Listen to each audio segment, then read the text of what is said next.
Hey, it's Anthony Bresnikan here with Entertainment Weekly, and we're at Comic-Con 2013 with the gang from The Mortal Instruments, City of Bones. Welcome, everyone. So we have Cassie Clare, the author. We have Lily Collins, who stars as Claire Frey. Jamie Campbell Bowers, Harold Swart, the director. Kevin Zegers, Robbie Sheehan. And am I missing? Did I miss anybody? Godfrey Gow. There you are, Godfrey. Sorry. I had a long list. I was terrified of blanking, and I did.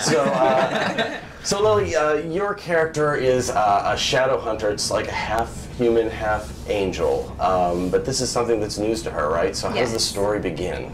The story begins with Clary just thinking that she's a normal teenage girl living in Brooklyn, and she goes to a club one night with her best friend Simon and witnesses these three shadow hunters killing what she thinks is a normal guy, but is really a demon. And kind of this whole world opens itself up to her, and she follows this character Jace that Jamie plays into this kind of world of the unknown, and finds out she's one of them, and all hell breaks loose. So Jamie, you are a shadow hunter, but he knows it. He's an expert at this. So he's sort of her mentor, right? Yeah, almost like her mentor. I suppose we go through the story. We follow the story through Clary's eyes, and he introduces her and sort of tells her that she is a shadow hunter. And I think day by day she sort of has to learn to live with that. Yeah. So yeah, kind of mentor, brother. And there's a love triangle. But it's an unconventional. It's an unconventional one. So Kevin, you're part of the love triangle, aren't you? Your character. I suppose part of that. Yeah, sure. Yeah. I thought you were talking about Robert. You thought about a love quadrangle. It's a love parallelogram.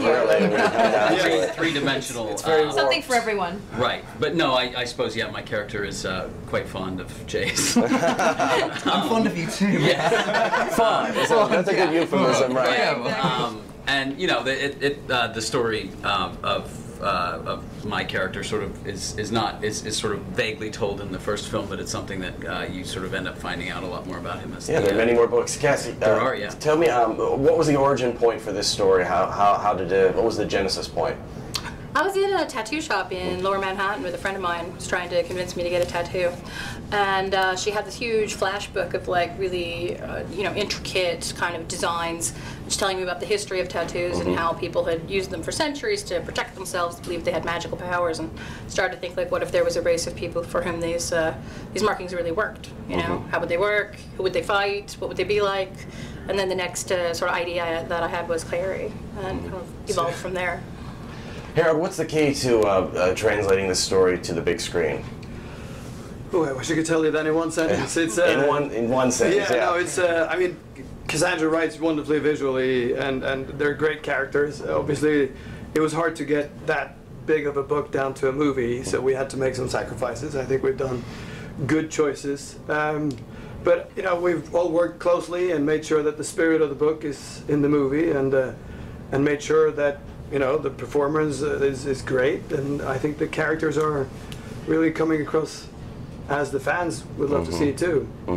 Well, what's been the best group scene? Like, is there any sort of one moment in the film where you all get together, or? Yeah, there's the Hotel de Mort, which is like the big I mean, it's a massive payoff fight scene basically, and so we were all there like shooting in like Hamilton, right? Yes. Hamilton, Hamilton. We love that place. Oh God, love Hamilton, but not the hotel. The hotel was like a genuinely old, decrepit. Like no one had been there for years. It was moldy. It had asbestos. It had mice. I'm sure. It was like someone took the Titanic off the sea floor. Kind of cool to explore, though, right? Really cool. Not cool to be running around in shoes like this at 3 in the morning, fighting demons and fighting. And we were there Are those shoes not good for fighting demons? No. Well, I'm pretty good at it now, but they're not ideal. Because you can just spike them with it, right? I could have. But balance. She actually managed throughout most of the film. No injury. Really uncomfortable looking shoes. Yeah. She combined demon hunting and fashion. Stilettos were stakes made out of wood. Yeah, exactly. Excellent, guys. Pierce the heart. Well, thanks for stopping by. Pleasure. Again, stay tuned to EW.com all weekend for more from San Diego and Comic-Con 2013. Appreciate it. Thanks for being here, guys.